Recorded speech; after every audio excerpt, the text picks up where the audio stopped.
Fellow Ghanaians, a very good evening to all of you, and thank you so much for making time to join us today on UPfront.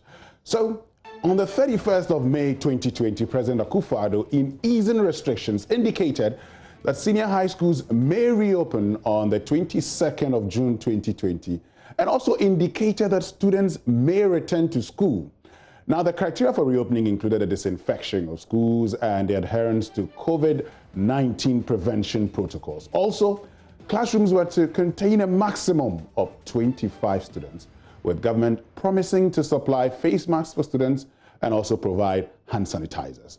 Now, the teacher unions who earlier had kicked against the reopening of these schools were satisfied with these proposals, particularly so when the Director General of the Ghana Education Service, Professor Opoku Amankwa, had indicated in guidelines that sick children or sick students should not come to school.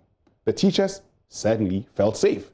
But the question is, how was this particular directive of sick children not going to school going to be implemented, considering that some students could be asymptomatic or show mild symptoms of COVID-19? Well, I'm sure by now you do know the verdict, because the verdict is out there with 55 students of Accra Girls Senior High School contracting COVID-19, with schools like Marley School, Bishop Herman College, Archbishop Botta Girls Secondary School, Diabini Secondary School, all recording cases of COVID-19. The recommendations from many of you, including the National PTAs Association and even the teachers' unions, who today have issued a statement. And the statement is very simple: shut down schools. In fact, the opposition NDC has called for the closure and even advised parents to go for their children. Government has defended the reopening, with Deputy Health Minister Bernard Okuboi indicating that if the infection rate in a school hits 15%, that school will be closed down. You've heard the Health Minister say it is, defeatist. You've heard the Director General of the Ghana Education Service say it will be disastrous. You've had lots of people making comments about it. Just this afternoon, Child Rights International has also issued a statement, and in that statement, they say, well, the decision to close down schools or have schools continuously remain open should be based on the science. A few questions would come to mind. Have our decisions been based on the science? Do we trust government to take decisions based on the science? If we based our decision on the science, would we have been in school by now? Would we have reopened schools? And also considering the fact that government in its own executive instrument 134 gives parents a choice to send their children to school or let them remain at home. I started by telling you that the president indicated that schools may reopen. And, the owners lied on the headmasters or the heads of these institutions to ensure that the right things were done. And the students were also giving, the option of going back to school. So, shouldn't students be allowed to go home if they feel unsafe? Or we will be going contrary to the law and say, once you get to school, you don't have to leave school campus. But also, since we have just a few weeks to the commencement of the West African Senior School Certificate Examination, would it be advisable to have these students returning to home, particularly when some of them, or in fact many of them, could be exposed? My name is Winston Amoah, and this is Upfront. When I return after this short break, I'll be introducing my guest, and we'll be having a great conversation. And it's one that I'd want you to also join. You'll be joining us, via Twitter handle Joynews on TV. Just tweet at us. Let's know what your thoughts are, because you're probably a parent or you have siblings currently going through, the reopening of schools. Mind you, you have the Form 2 students on the GOLD track also in school, as well as the final year students. We'll be right back after this break.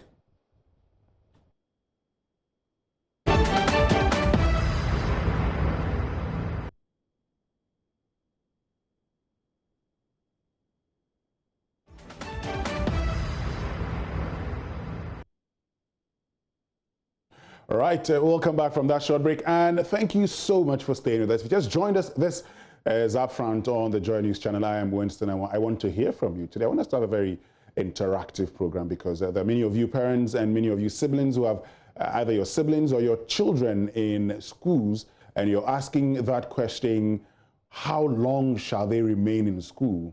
Or maybe you think that they should remain in school. How does it feel knowing that your children are in school with COVID-19 currently in some secondary schools? You can definitely join us on Twitter handle Joynews on TV. You could tweet to me directly also, Winston_Amwa. And so my guest this evening is, we have the General Secretary of the Ghana National Association of Teachers, Thomas Musa, who's joined us via Zoom, and also Bright Appiah. Bright Appiah is the Executive Director of Child Rights International. They've also issued a statement. Bright, good evening, and good evening to you also. Thomas Musa, I believe you're all doing very well. Yeah, we're doing very well. Great. Let me start off with you, Thomas Musa. So I've read your statement, and I just would want to look at the concluding part of the statement that says that schools should be shut down immediately, and that for how long shall we continue to watch our students suffer? They are future leaders. Nigeria has decided to postpone examination. We should be doing same. Thomas, if the schools are not shut down as you wanted, what would you do? Well, thank you very much, and good afternoon, and good evening to your listeners and viewers.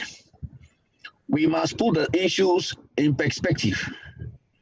We started with the the president by coming out, giving out the instructions and related matters. The ministry coming out with guidelines. Then the thing went to the Ghana Education Service, and where the guidelines, together with the materials, the needed resources were to be deployed to the various educational institutions to have the guidelines implemented. But as we speak now, the resources deployed so far is not according to the guidelines that we agreed upon. And aside all these things, the rate at which the COVID is actually ravaging in our schools and creating fear and panic among our students, particularly in a school, there are two things that should take place. We have teaching and we have learning. Currently, I can say that even though the teachers are teaching, but they are afraid. But learning, no, because we've spoken to psychologists, among others, and it is clear that given the current environment that the students have found themselves, it will be difficult, if not impossible, for them to concentrate, particularly where you have quite a number of them in the same dormitories, and some others have contracted the virus, and the others are still waiting for their results. It will certainly be difficult. So we are saying that what shall it profit the children if they get all the certificates and they lose their lives? So if in the meantime, let the schools be closed down. Those who have contracted the virus, let us quarantine them and see how best we can get them out. Those who have tested negative, let them go home and see how best we'll be able to contain the virus. Yeah. I'll get back to you on my question. My question. But you talked about being afraid. Are you saying that as teachers, you're afraid now going to teach for fear of contracting COVID-19? Not teachers alone. Even state institutions are closing down. So if state institutions are closing down, it cannot be limited to teachers alone. And so here we are talking about life. And once we are talking about life, if you read the GES guidelines carefully, and that's of the Public Services Commission, they're saying that the safety and health of the public workers and all clients must be the paramount consideration against all other things. So in view of this, we are saying that the schools be closed down. Those who have not contracted the virus, let them go home. And those who have contracted it, let us quarantine them and see how best we can help them out. And I remember you were talking about if the school is not closed, what shall we do? Exactly. I think it's early days yet. This is the time that to bring out the issues at stake. We have gathered all the information, and we are well informed. We are on the ground. And based upon what we have gathered, we think that that's the way to begin. And so we are saying that, look, let us close down the schools and let the children go home. So for now, this is where we are. So when you say you've looked at the issues and that's where you think we should begin, an indication that you have other plans. And so in effect, if the schools are not shut down, you roll those plans? for now, let's leave it as it is. We are saying that let the schools close down. Those who have not contracted the virus, let them go home. Those who have contracted the virus, let us quarantine them, see how best to get them out. At the end of the day, what shall it profit a man? Like I'm saying, you get all the certificates and you have no life to enjoy it. It is life first. And the first law of nature is self-preservation. So we have gotten to a stage of self-preservation, and that is paramount, and we need to make sure that we maintain that. It is the GES own guidelines, and it is on the Public Service Commission guidelines issued in March 2020. Okay. Before I get to Bright, now you talked about something. You say the guidelines that were laid out are not the things that are being implemented. Help us understand this. So what were the guidelines that were laid out, and what is the real situation on the ground? So, for example, we were told that each person will be given face mask 3. As we speak now, 2 has been given. Most people have gotten only 2. And we are also told by the the experts that you are not supposed to be in the face mask more than 8 to 9 hours, because you need to be changing them. So in a day, you need 2 face masks to use in a day. And so that the following day, you can get into the other one. And as we speak now, we are talking about people, the students and the teachers being given only 2 each. Aside that particular one, we look at the issue of the hand sanitizer. Since I think we are in the 4th week, as we speak now, all the students and the teachers have been given the 200 ml size of the hand sanitizer. And I can tell you on authority that the hand sanitizer, you are supposed to use no less than 15 times in a day. Because when you touch the table, you touch somebody's book, you touch a pencil, you go to the washroom, among other things, you are bound to use it. Even if you pick something from the floor, you're bound to use it. And so, if we are in the 4th week, and the students and the teachers are still using the same 200 ml hand sanitizer, the question is, where can they get the rest to keep going? And the key thing amongst the whole thing has to do with the fact that the schools one of the promises is that the schools are to be mapped up to health centers. And I can give you an example. Look, when Odogono case broke out, I went to Odogono. Thank God for the nurse that we met, and together with the headmaster, the timely intervention of the nurse and together with the headmaster saved the situation. And that is why we're even asking that the KNUSC case, was there a nurse? And if a nurse were to be there, would that thing have happened? Okay, so our checks show that even some of the schools don't know the health facility they have been assigned to. And when you go there, the nurses who are supposed to be in the schools, they are not there. So the question is, assuming there is an emergency, what happens?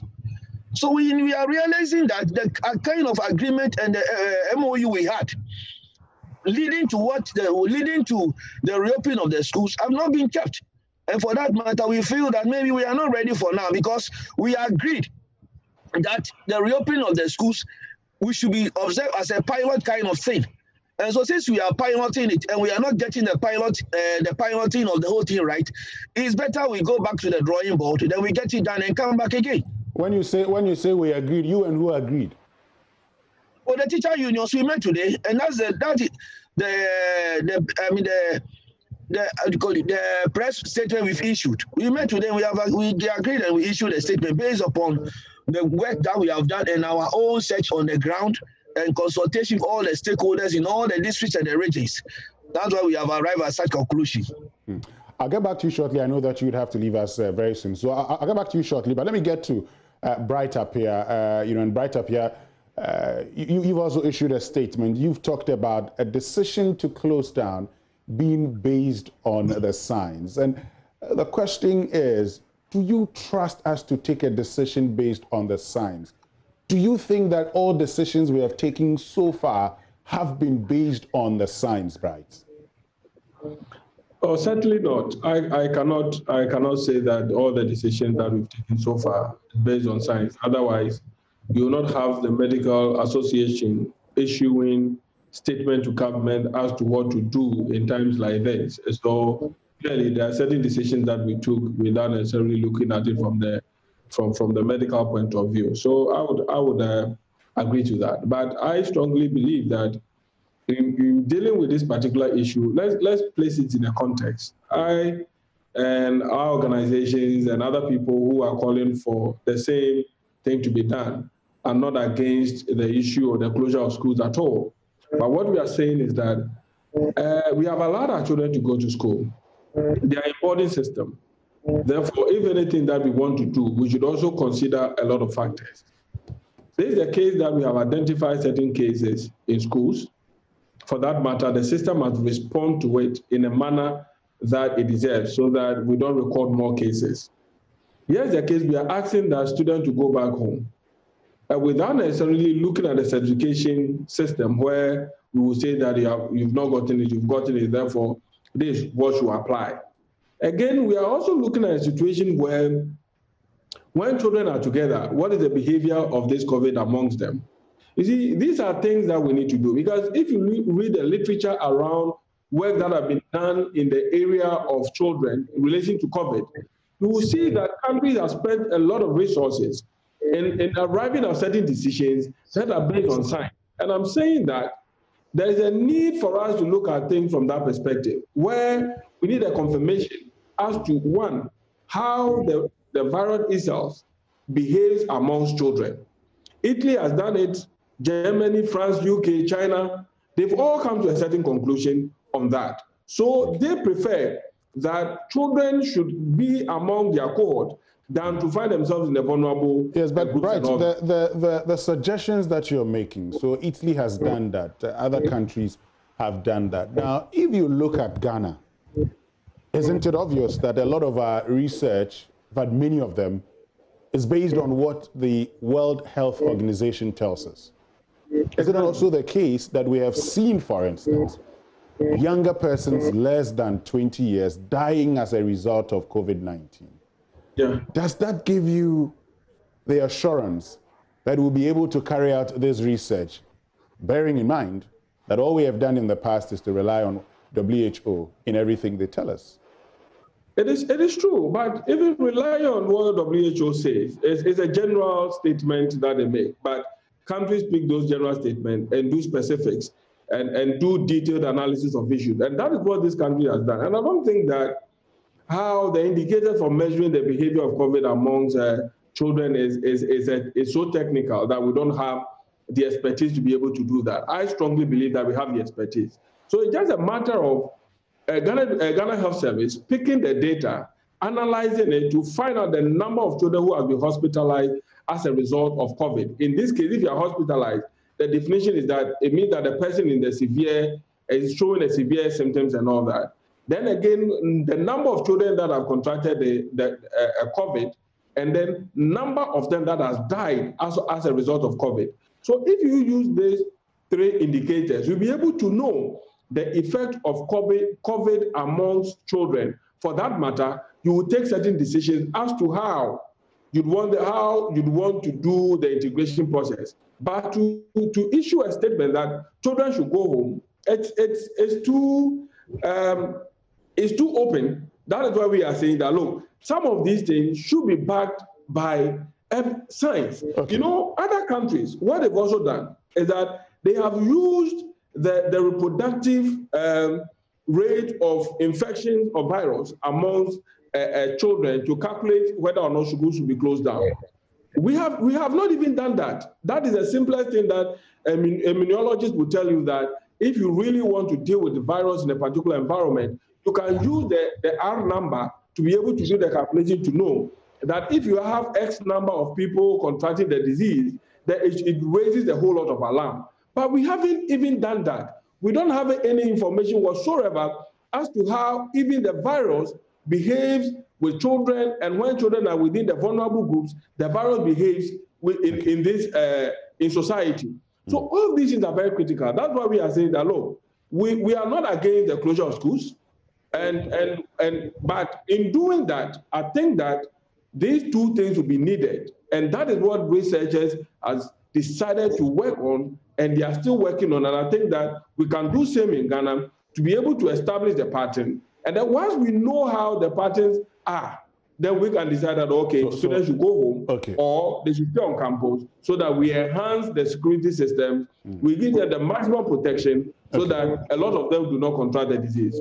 So in effect, those who are calling for the closure of schools should be basing their argument on the science and not just the fact that, numbers are going I don't think up. that this is a public health issue.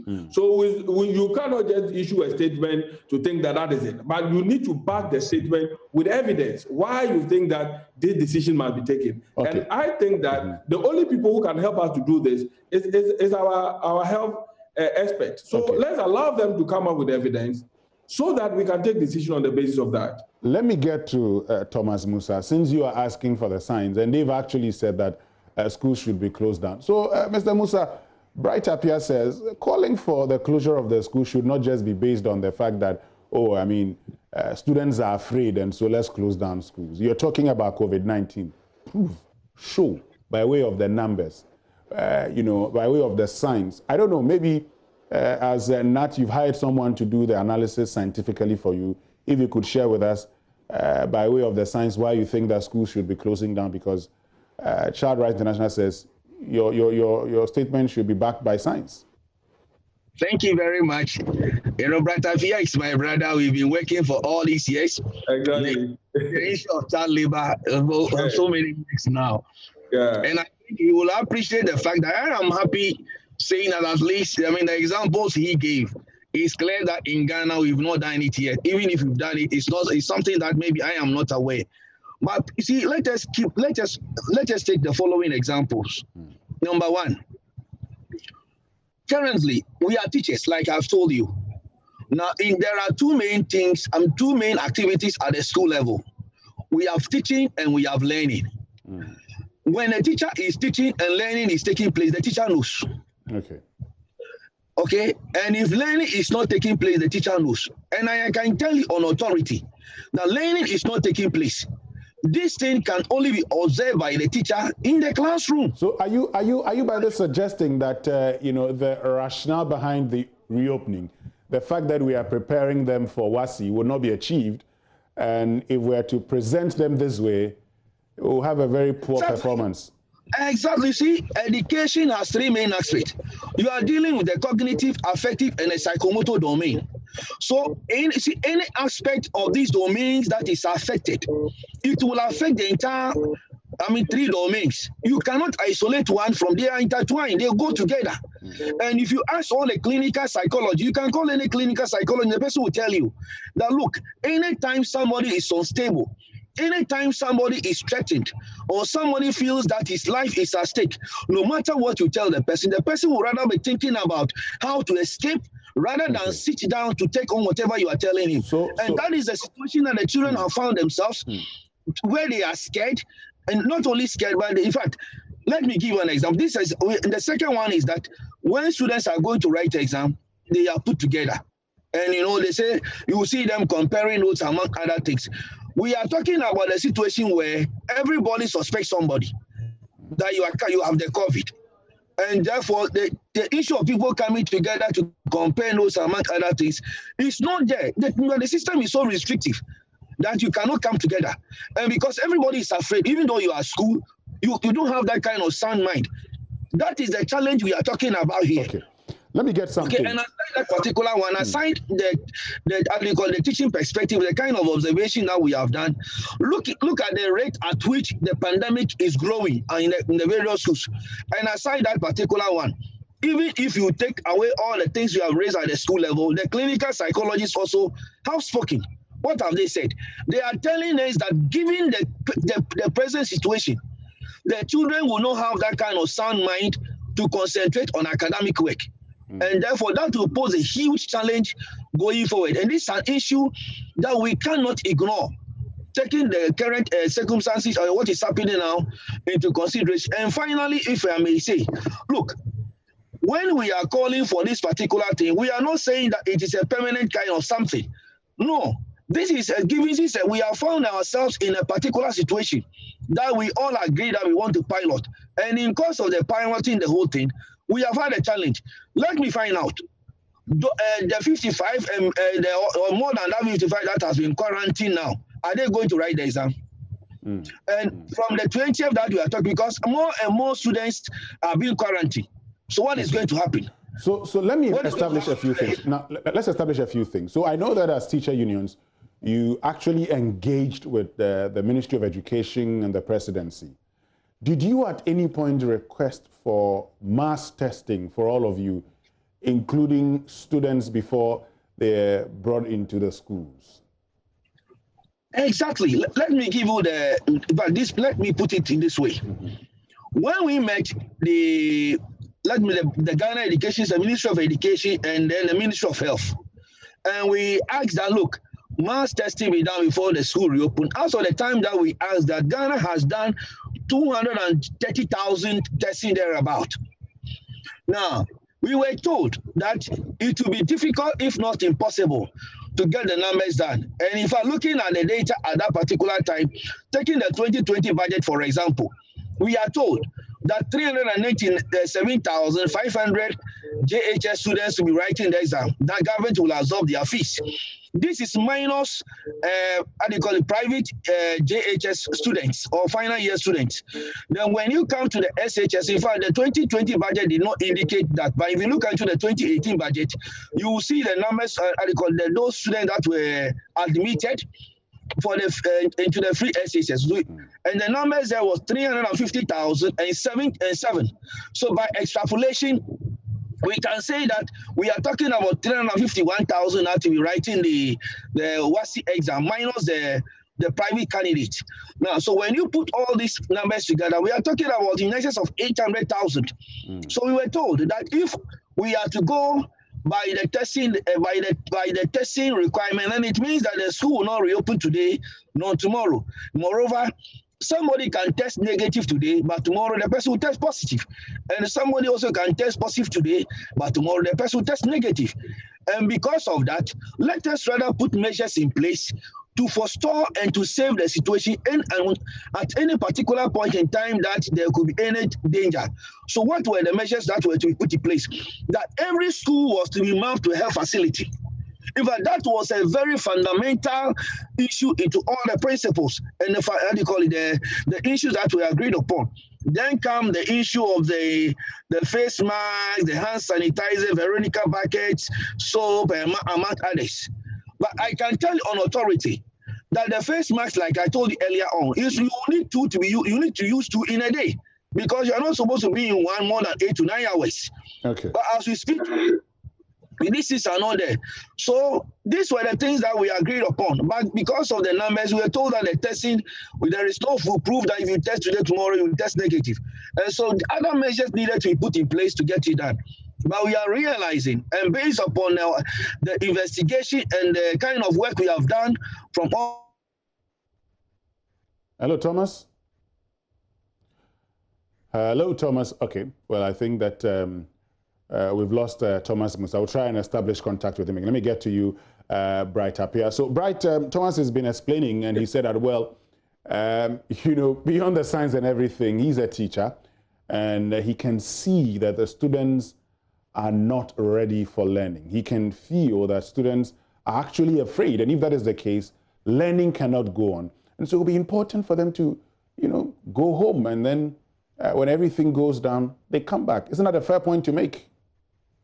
It is a fair point to make, but even in coming to the conclusion or as to whether the COVID poses a threat to children, you need further evidence to be able to say that it creates panic, it creates death, it creates all kinds of anxieties and all that. And it is because we are not having the evidence to understand the behavior of COVID among children. That is why most of us think that when children contract the disease, it is a license to death.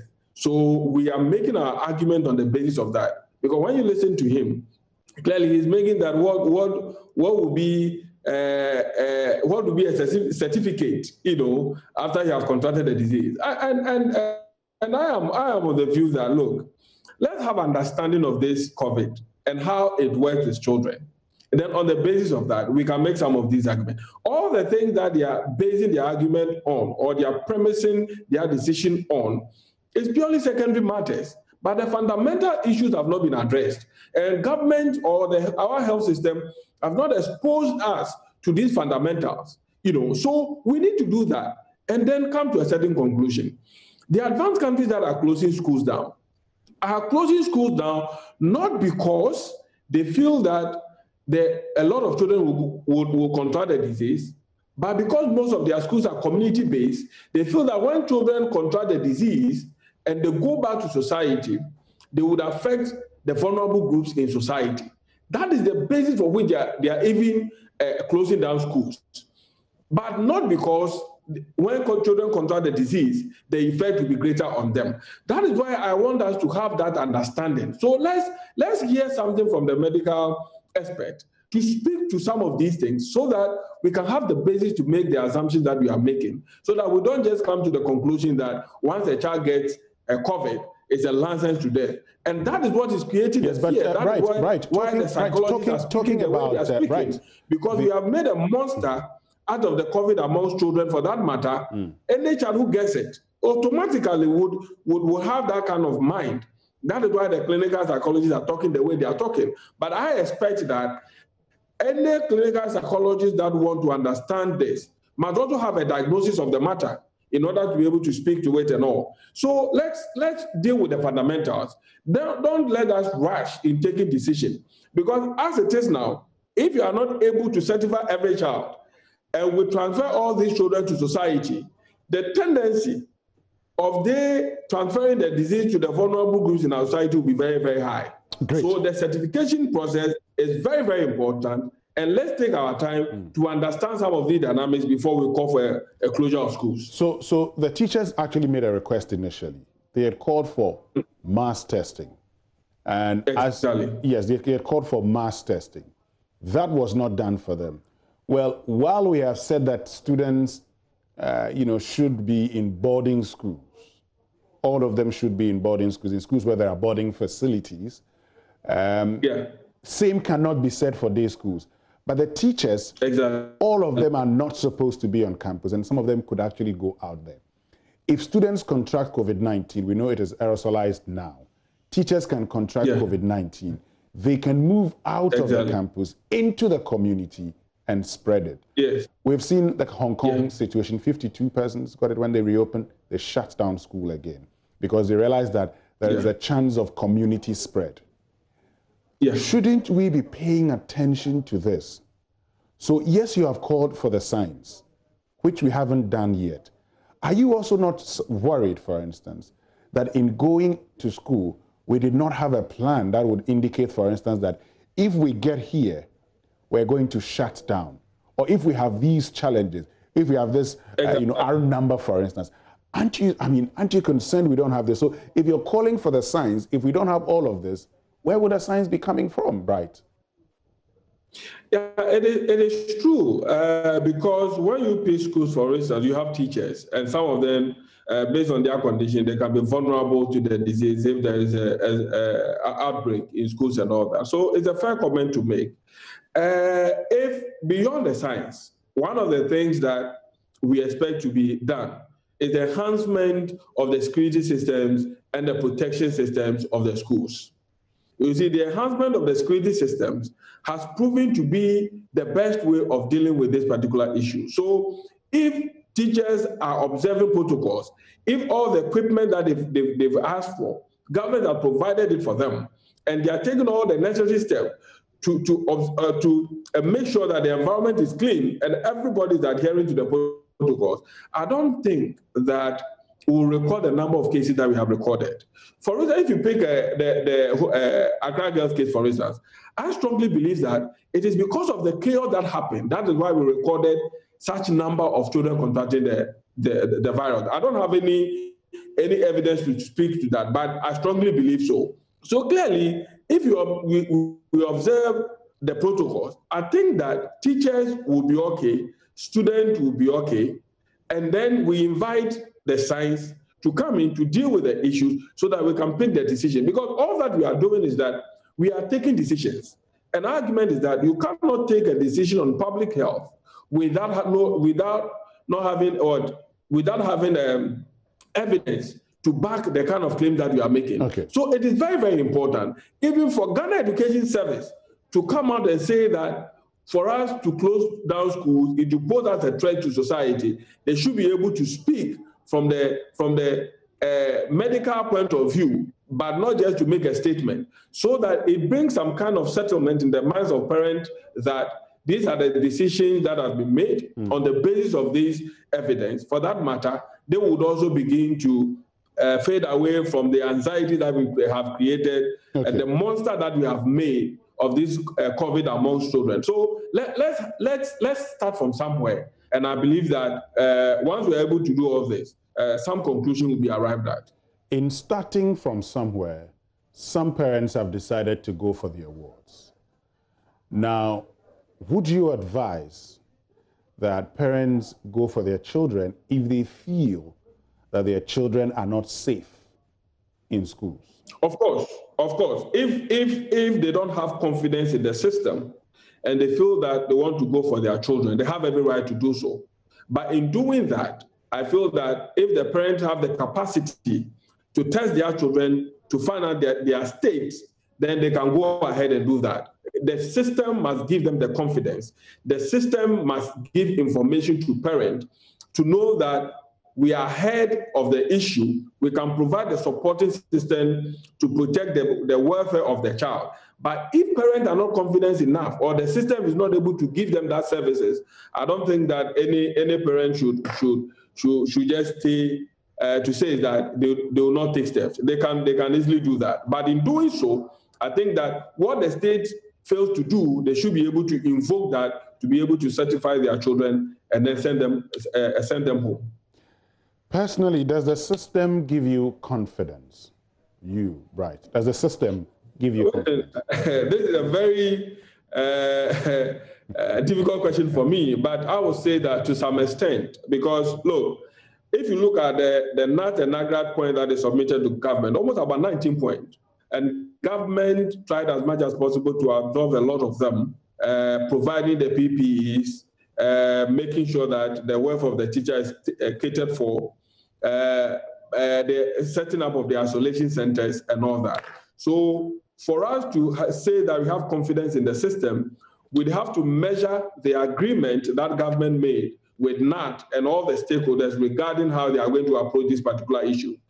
When it comes to the provision of the PPEs, I can say that at least every child in Ghana who is currently in school got the PPE. As to what the number is, I cannot speak to NAT that. has been disputing that. NAT has said that per their checks. The President, Philippa Larsen, has been saying that, well, in some of the schools, the PPEs were not received, have not been received. And you do know also that government had indicated we're going to give 3 face masks to students. Exactly. Only 2 have been given. The 200 milliliters of sanitizer, they've complained, is not enough. And so, according to NAT, there are challenges. Of course, if there are challenges, I think that the same table that they use in arriving at some of the things that they expect government to live up to, they can still go back to the same table and negotiate with government so that some of these things do not arise at all. Because I feel that once government has made a promise, you need to deliver on those promises. But if you are not delivering on those promises, I think that NAT can pick that aspect on and deal with it, especially the welfare of the teacher and the welfare of the children in our schools. It's very, very important. Then one major issue that I think that government did not do well has to do with the setting up of the isolation centers. Most of the schools never had the isolation centers.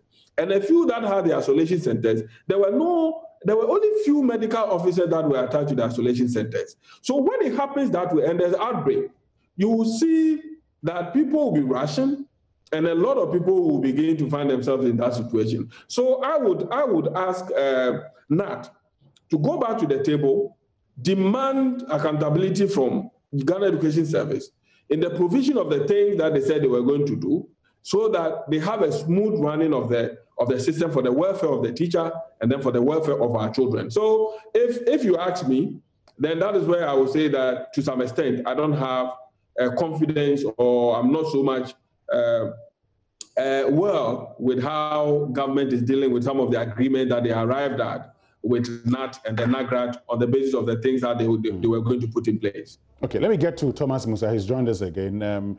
Let me find out if he's engaged NAT. Thomas, thank you very much for joining us. So Bright has been talking about the need to engage GES and all of that. Since schools reopened, have you engaged GES? And if you have, what have they been telling you? School reopened. We have not met. In fact, we told ourselves that we'll go around. I was in Accra here. I went to Ashanti region also. My president was in Ashanti Central region. My vice also was in Upper East and Upper West. In fact, we shared ourselves among the regions. And some also went to the districts to go and check. Yes, we are not, at this particular point, we are not saying that engagement will not be done. Our doors are opened. The engagement must be ongoing, as my brother Apia has said. Our doors are open and engagement must be going on. And this is something that we have said from the very onset. We cannot do away with that social dialogue. No matter how it is, you always come back to the table and discuss issues, because we will always travel together in the strength of one another. But in this particular time, it is in the best interest of the child that the school should close down. If we meet and it happens that all the measures that led to us arriving in such conclusions, if those measures are put in place, and we are guaranteed that, look, all the wrongs will be corrected and ensure that the best interest of the child is protected in the school, why not? We will not compromise on it. Look, the issue at stake here is the best interest of the child. You cannot put a child in a particular school with a promise that you provide a nurse. The mother is not there, the father is not there, the nurse is not there. And should anything happen to the child, who will be responsible for it? This is what we call the best interest of the child. Every material. Yes, Thomas, talking about the best interest of the child. The Director General of the Ghana Education Service says, many of you are just making these points because parents have been telling the GES that they're okay. They're comfortable with everything that is put in place. So you are making those points. And if I were to add another question to it, for you as teachers, you already indicated your unwillingness to go to school. So this more or less suits you. If there's a problem, you could take advantage of it and say, well, we told you so. That we don't want to go to school. I mean, I remember the statement you issued when some of your members, were complaining when Professor Stephen Adair said on this platform that if you are not willing to go to school, then you should take 50% salary cut, and you are unhappy. No, please, let's put that. You see, I don't want to go down memory lane on this particular thing. I am not saying go down memory lane. I'm just adding the point that for some of you, you were unwilling, you were not willing to go back. You had raised a lot of issues. And so when there's a problem, you would use that to actually make the case that we told you we shouldn't go back. No, you see, this is the work we've been doing. I, for example, I've been doing this work for over 30 years. So this is the work we've been doing. And our motto is we live to teach. We live to teach, and we will always live to teach. Okay, and now coming back to your question regarding, look, you said the parents are saying that their war should stay. According to the GES Director General. I can tell you that the National PTA has issued a statement. I have read that. And not the Catholic Bishop Conference also issued a statement to that effect, that the students should go home. So it is not about the fact that the parents are saying the children should stay. It is out there that the National PTA has issued a statement to that effect. You see, and let me also put on record that the teachers are willing. As we are speaking now, the teacher who contracted the virus at the Accra Girls, you know where he is now. Teachers are contracting the virus as the work they are doing. How many more teachers have contracted? Teachers are risking their lives. How many teachers have contracted the virus, Mr. Thomas Musa? They are contracting the virus. Yes, how many of them? Currently, how many of them have contracted the virus? For now, I can tell you that of the Accra Girls, and I can tell you 4 people have called me. 4 people have called me. That they've also contracted the virus? I know of 6. Aside those who have not called, those who have called 6. I can tell you 6. Six say they've contracted COVID-19. Yes, 6. I can tell you on authority, but they called me that they contracted it. You see, the only thing is that they see, because they are not frontline people, nobody reports about that. You see, and because of the stigmatization, some of them feel that they needed to keep it to themselves. They don't want to report. Okay, but for the stigmatization, many people would have come out to report. But for some people, the fear is that when you come out to say it, even in your own community, people will disown you. And so they've decided that even when you contract, let me tell you something. 2 of them called me today, and he said what saved them was the NIM 3. And the NIM 3 now is their friend. That is what they are using day and night. Okay. They've not been giving teachers are willing drugs. They've not been giving drugs by the health authorities to use. They're using NIM 3. No, they said that when they gave them drugs, but they were referred to the NIM 3.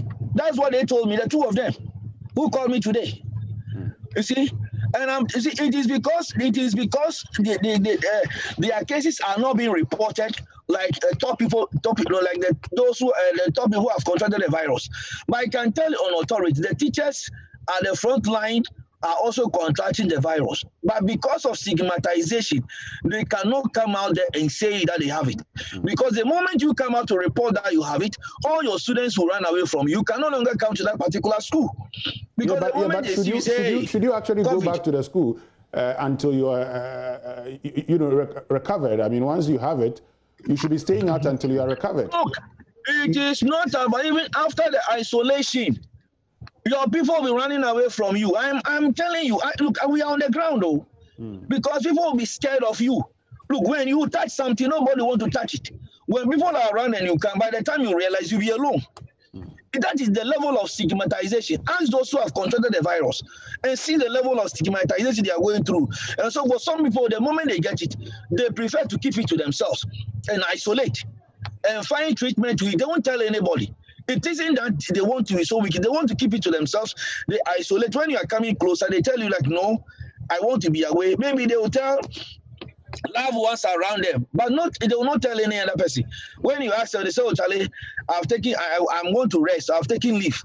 That is the excuse now. It's to play it safe because they know that the moment you announce it, the consequences and the social kind of distance that you encounter later on is so huge. And because of that, they don't want to announce it. They will rather isolate and rather keep the people around, the loved ones around them informed that is the situation. But please, let us put it on record. Teachers are committed.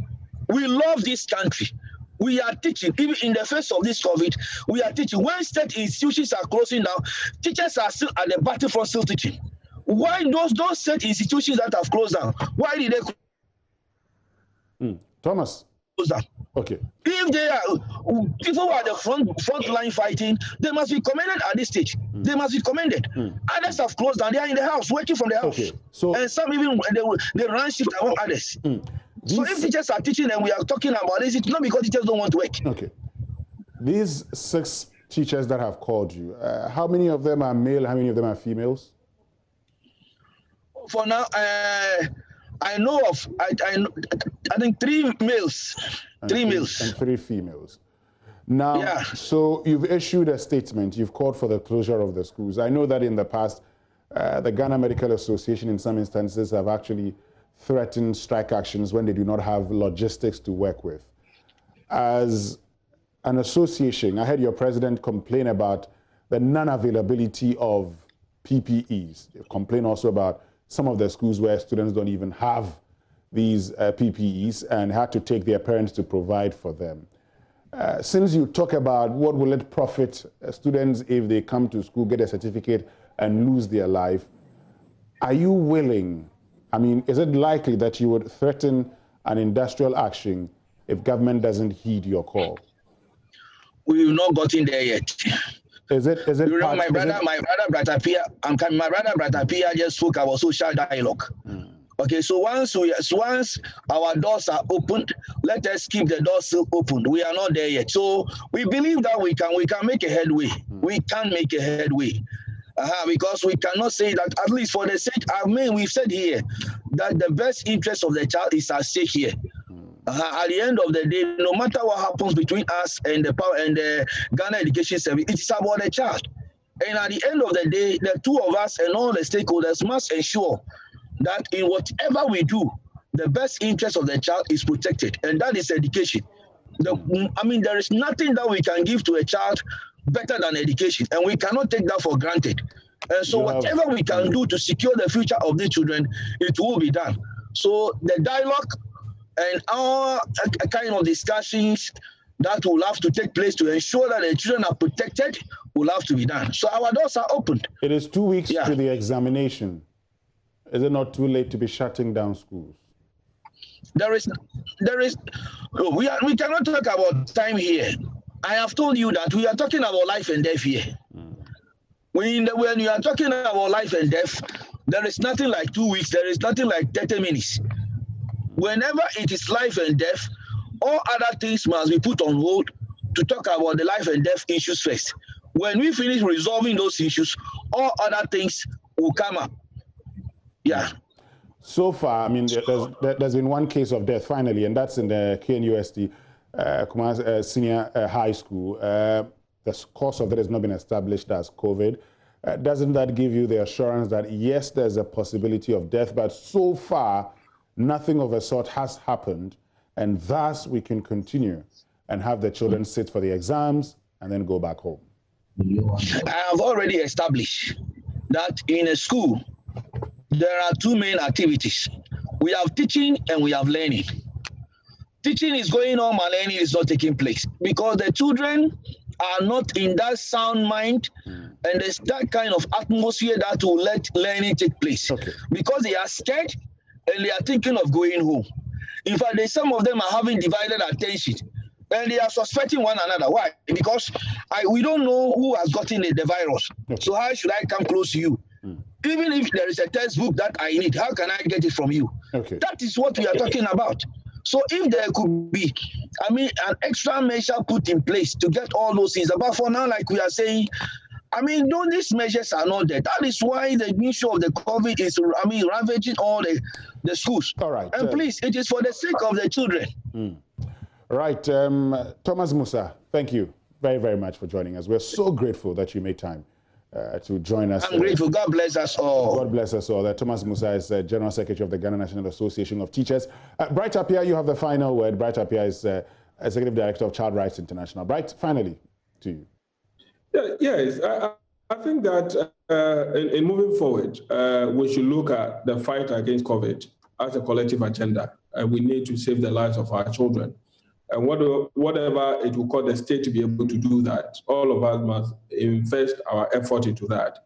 So moving forward, I recommend that parents should take time to educate their children about observing the protocols at any material time that they find to do that. School authorities must also make information available for teachers and students. And any agreement that they've entered into, let it be a righteous fulfillment of those agreements so that we don't see a situation where the other party will suffer as a result of the other parties not being able to live up to expectation. Then society must also be on the alert to guide children to also observe the protocol. Anytime that they see children not observing the protocols, let's get close and advise them to do the right thing. Together, let's see how best we can fight for the best interests of our children during this time. So that's how I would end my engagement with you this evening. Thank you very, very much, Bright Appiah. And Musa, to congratulations. I think when you were appointed as a General Secretary, you've not fulfilled the righteousness. So please do so. He will fulfill the righteousness. Thank you very much. He's laughing. He says he will fulfill the righteousness. Thank you very much, Bright Appiah. Thank you very much, Thomas Musa. And of course, thanks to all of you for doing the watching on UPfront on Joynews channel. My name is Winston. I'm on behalf of the team. Thank you so much for joining us. Up next is Joynews Prime. You have a lovely evening and keep watching Joynews channel.